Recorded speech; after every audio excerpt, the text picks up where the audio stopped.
Hello, everybody. Welcome to WhatCulture Gaming. I'm Scott, joined by Rich. Hello.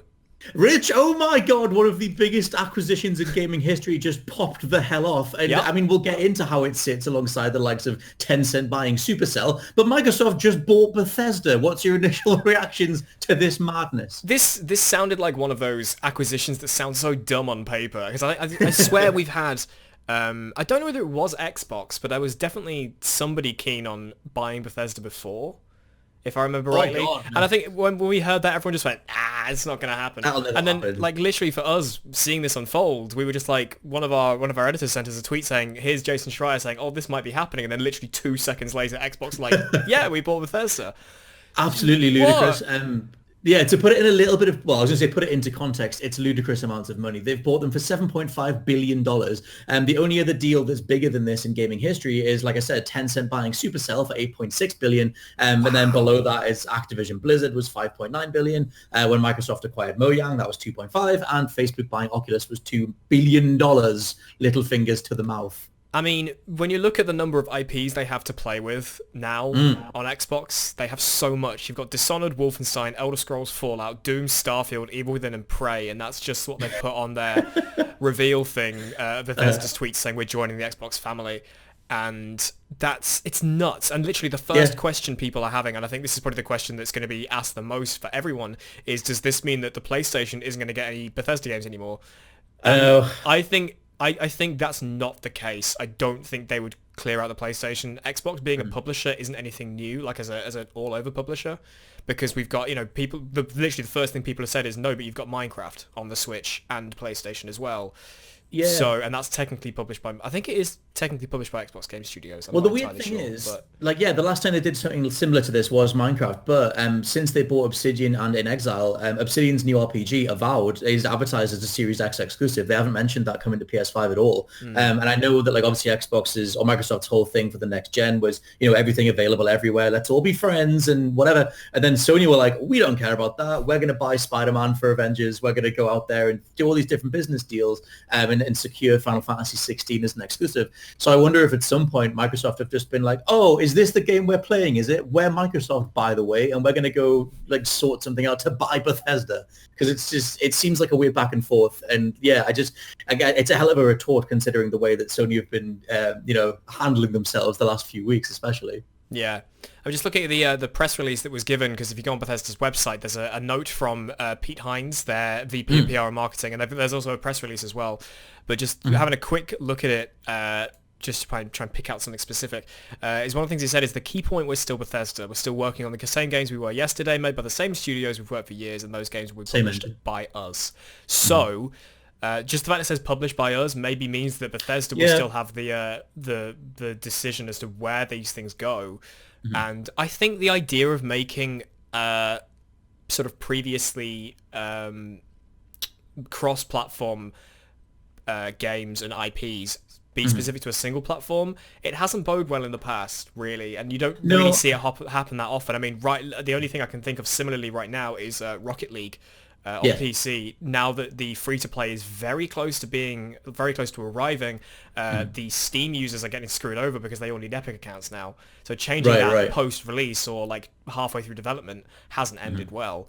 In the same way that turning around and saying, hey, this is going to be an Epic Games Store thing now, in the same way they could say, hey, you were expecting to play Starfield on your PS4, now you can only play it on Xbox. That might not end well. So I don't think Bethesda are going to become an Xbox-only studio. I think Xbox are just increasing their talent pool, and you never know, they might say, okay, Machine Games, you finished Wolfenstein 3, the trilogy's over, do something with us. I think that'll be more I think it's going to be more newer IPs or maybe even reboots again. Well, that was the thing with Obsidian, because they were already working on Outer Worlds when they got bought, so it was like, okay, that can still go across to PS4, and then it's still published by Private Division as well.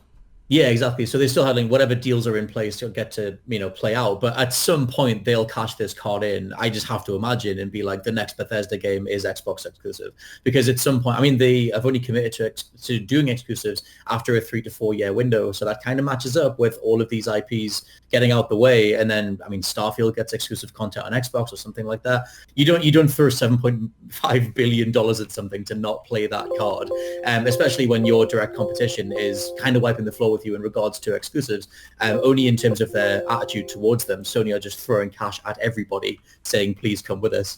So it's a hell of a thing. I mean, I still kind of can't believe it. I kind of just... It's thrown us all a bit. Hence why we just sort of suddenly jumped on a video and gone, oh God, we need to talk about this.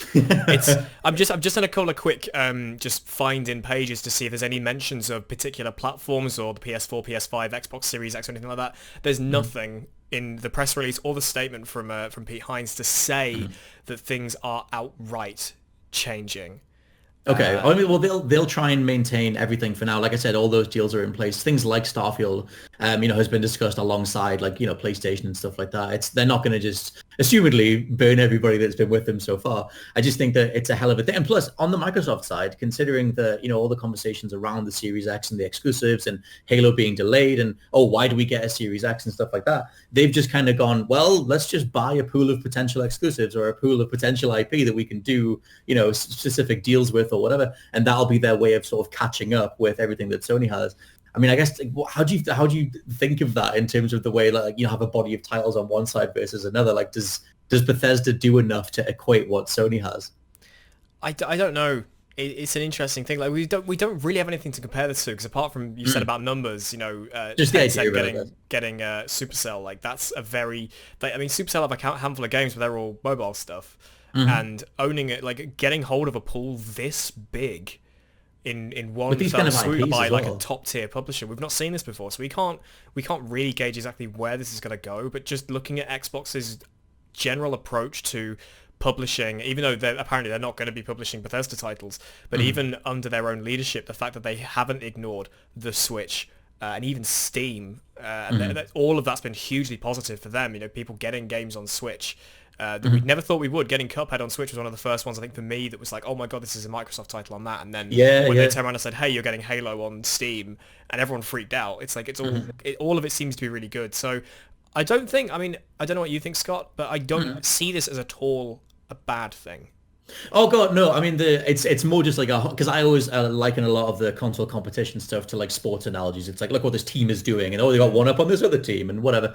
It's a hell of. It depends what they do with it going forward. Like I said, Avowed is the only thing that I go to in terms of, they bought Obsidian, they finished that deal, and then their next thing was immediately, or is at least being talked about as an exclusive. But stuff like Game Pass, like that seems to be, they have this whole service-based future thing.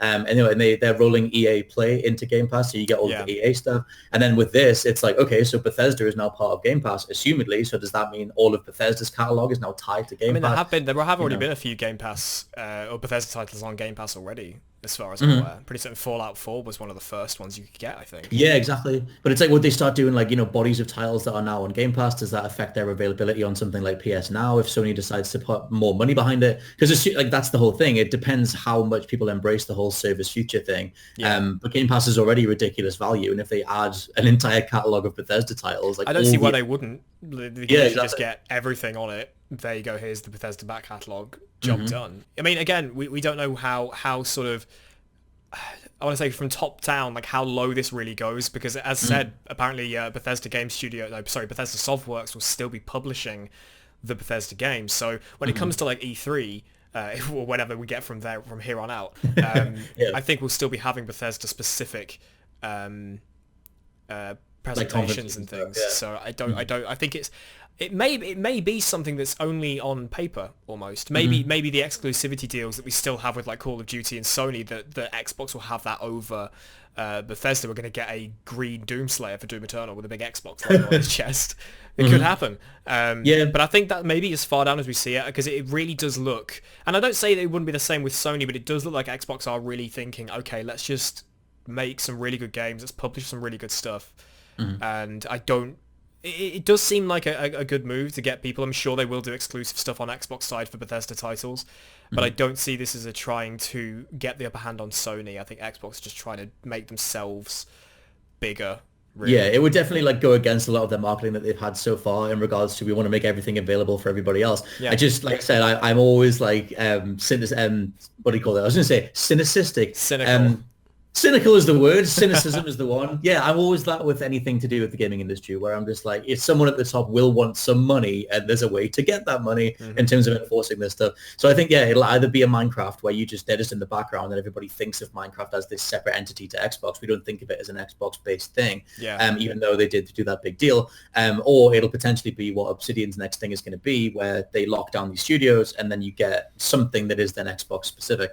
I guess it'll all depend how the next generation rolls out in regards to how much they need to pull people to their platform. But yeah, it's one hell of a thing. We're still recovering from it, and you can let us know what you think down in the comments below. Microsoft have bought Bethesda. For now, though, I've been Scott from WhatCulture.com. I have been Rich from WhatCulture.com. And we'll catch you next time. Bye. Bye.